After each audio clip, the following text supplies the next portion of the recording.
Ngayon ay testingin natin ang DJI Flip. I-range test natin siya. Hindi natin isasagad, wala tayong DJI refresh dito. Ito kailangan natin mag-ingat. Up to 65% lang ng power, pababalikin ko na. Meron siyang prop guard, mabagal ang magiging lipad nito. Ang antena, hindi natin i-unfold. Tingnan natin kung mawawala ba yung signal niya. In case na mawawala, pwede naman natin i-unfold. So, wala na masyadong explanation pa. Start na natin. Baka tayo maubusan ng araw, medyo dumidilim na. So, ang range na to, bawal magkamali kasi walang time maghanap ng drone. Bago natin i-power on yung aircraft, ay hintayin muna natin mag-power on yung controller. Yan. Ngayon naman, itong drone,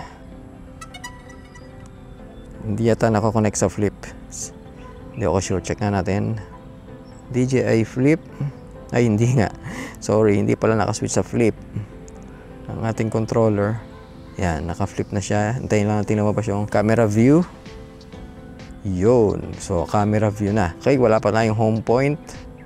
Mag-screen record pala tayo. Punti ko na makakalimutan. Screen recording. Yan. Okay, so wala pa ring home point. Maximum nating altitude ay 120 meters. Ayan, meron na siyang home point. So, start na natin ng record. Recording, and then take off.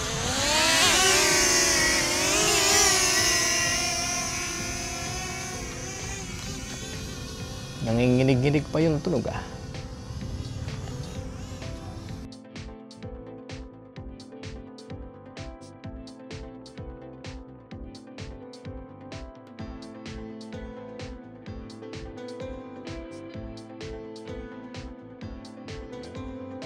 Thank you Altitude sa ating drone na DJI Flip.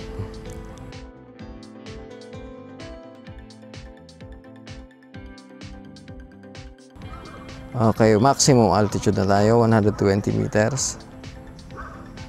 Hindi nagsasalita yung ating naka-down siguro yung volume. Check na natin. Oh, naka-down, hindi naman naka-down, pero mababa. Okay. Tumaas yung bumaba yan. Nababa natin yan to para makita natin yung view sa baba. Yan. Ang ganda oh. Ang bagal ng drone, 7 meters per second lang. So, nakakatakot ito. Baka hindi ito makabalik. Sa mga Mini 4 Pro, Air 3S, Mavic 3, hindi nakakatakot mag-range test. Gawa ng wala silang prop guard. So, ang lipad nila talagang mabilis. 87% na lang yung ating battery. Pero tayo ay nasa 1.1 kilometers pa lang.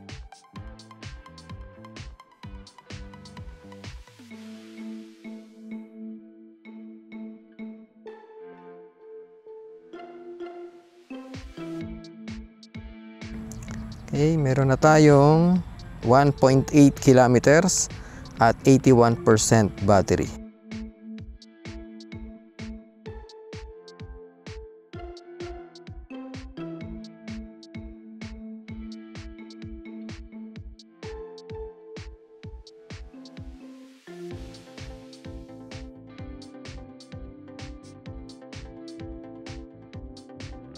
Okay, meron pa tayong 4 minutes. Uy, ang iksi na lang. Until return to home. Hindi tayo against the wind. Pagbalik natin, kasabay na natin yung hangin. Okay, 71%.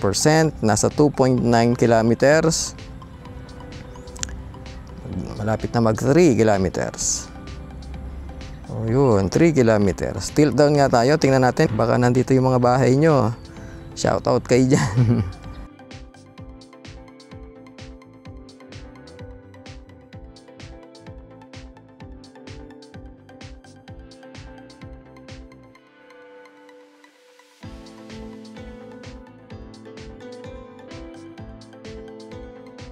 Yung mga lugar dito sa amin, medyo madalang pa yung bahay. Dito sa niliparan ko, pero doon sa likod ko, sa pinanggalingan, medyo marami ng subdivision dyan. Kaya hindi ako dyan magre-range test eh.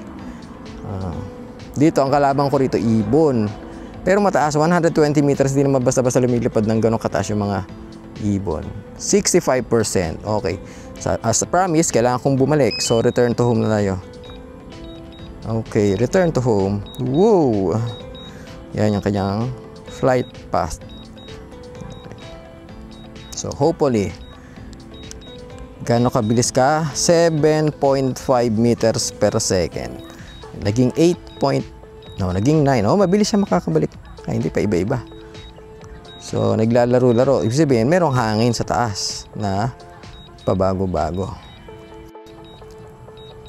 Okay. So, matagal-tagal na ako hindi nag-range test. Pero at least ito, dito kasing mahal ng Mini 4 Pro, ng Mavic 3, na Air 3. Okay. Siguro next time, i-range test natin yung Air 3S. Yun, malayo ang mararating nun eh. Ito hindi umabot ng 4 kilometers sana. Pero kaya kung pipilitin, kaya. Pero ayokong isugal.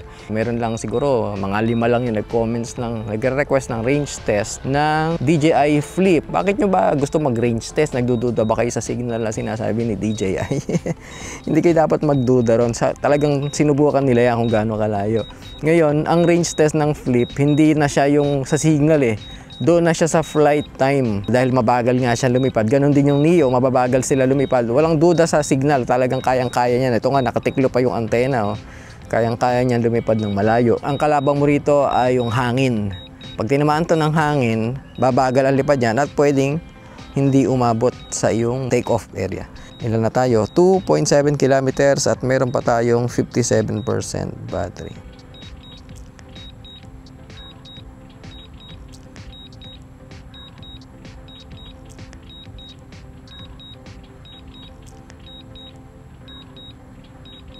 Okay, nasa 2 kilometers na lang siya.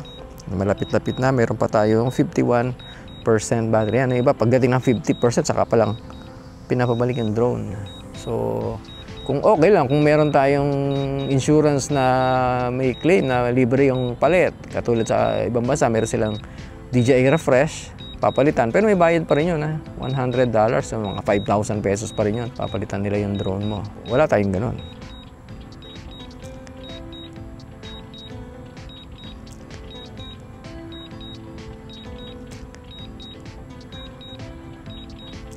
Pagdating ng 500 meters, magbababa tayo ng flight altitude. Shout out altitude! Yung iba sabi, meron daw akong sponsor kaya malakas ang loob ko magpalipad ng drone. Hindi po tayo bibigyan ng sponsor ng drone pagka nawala yung drone natin. Ilan na? Ay, sorry, nalingat ako. So, magbaba na tayo ng height. Ay, ayaw niya bumaba. Oh, sige. Kailangan ko siya i-cancel. Sorry cancel ko yung And then, tilt down. Kailangan kong ibaba kasi baka tayo sumabit sa wire. Nasa ilalim tayo ng high tension wire. So ito, mano-mano.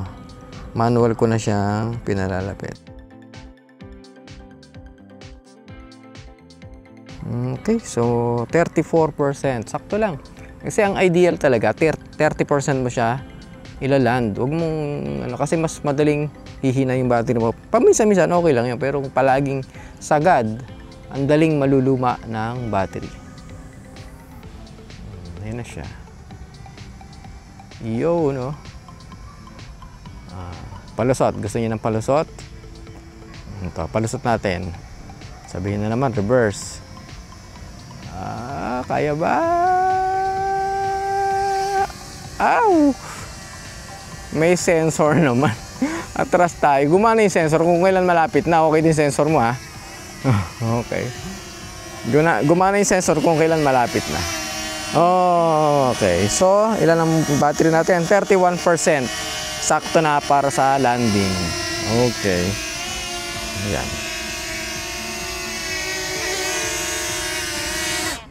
Landing. Okay. So, yun. Nakabalik ang ating drone ng hindi na wala. Sakto, 30%. Tama yung sinasabi ko, ha. 30%, land na yung drone niyo para maiwasan yung maagang pag-retire na inyong mga battery. So, hanggang dito lang po yung ating range test para sa DJI Flip. Gusto niyo ba ng palusot? Sige, palusot. Sasabi ko lang na 30% lang yung landing ngayon. Papalusot. Sige, dito tayo humarap. Ito na.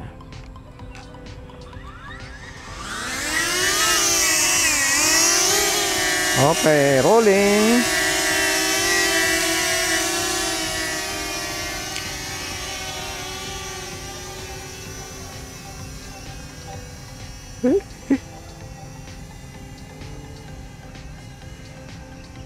Okay, ayos.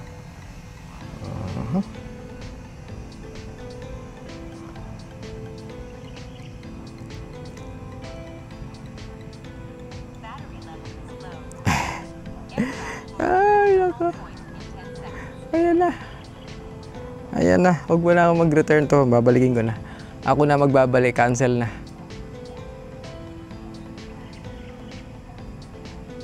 Makita niya kaya itong obstacle na to. Nagulat ako. Bigla nagpreno eh. Uy, set na yan. Nakita nga. Mga sensor na to. Nasa loob na kung humindo eh. Lapit, lapit. Okay, landing. Okay. Maraming salamat po sa inyong panonood. That's it.